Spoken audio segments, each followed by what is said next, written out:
But this is a plan that has been developed by NHS England with contributions from 60 different organisations across the NHS, and that is why it has been so widely welcomed by many with the NHS who have called for it for some time. You know, a government is out of ideas when it essentially copies the opposition's plan to train the doctors and nurses that the NHS so desperately needs.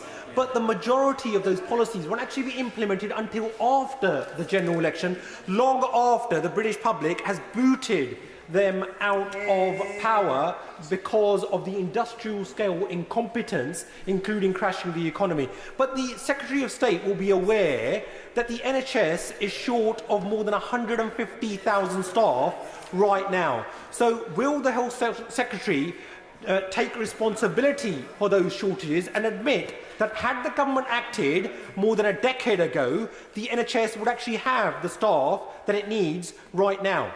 Secretary of State. Well, all I can say, Mr. Dover, is he's clearly not read it. Because if he'd read it, he'll see that it's actually a plan developed by NHS England.